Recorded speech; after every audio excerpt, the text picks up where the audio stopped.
Lions don't normally prey on baboons. A lion is attacking a young baboon. Why is this happening? Let's find out the reason. Let's start at the beginning of the story. A herd of oryx and a group of baboons come to a waterhole to drink, during the dry season in Africa. Many water sources have dried up. The antelopes are standing alertly under a tree. They are watching carefully for fierce predators. When they see a baboon in the area, they will judge by the baboon's reaction. Antelopes have good hearing, good eyesight, and a good sense of smell. But they also rely on the baboons to warn them of the danger. This is because when a predator approaches, the baboons will quickly climb into the trees. They will also shout to alert their families. Other animals will also pick up this signal and retreat. Oryx are also on the alert.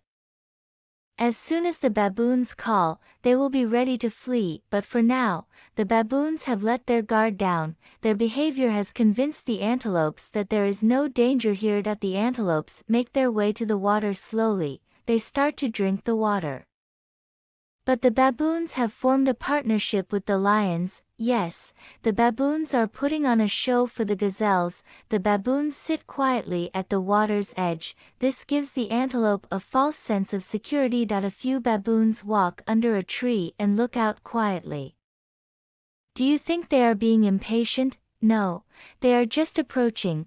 They are just watching the gazelle with a cold gaze. If the lionesses don't catch the antelope, they will then hunt the baboon troop, thanks to the baboon's excellent showmanship.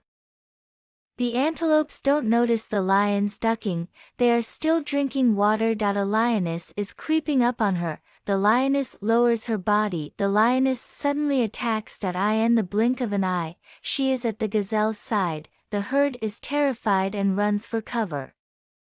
A lone antelope unfortunately falls prey to food. He may wonder before he dies why the baboon didn't scream. The tide is turning. This pride of lions is hunting baboon cubs, standing on a tree trunk. The young baboons, shivering, have not been spared death, with nowhere else to run.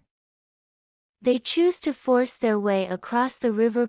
One by one, the baboons dive into the water, but one is always left behind, the female baboons who have already crossed the river. They can only watch as their cubs fall into the lion's mouths. That's it for today's video.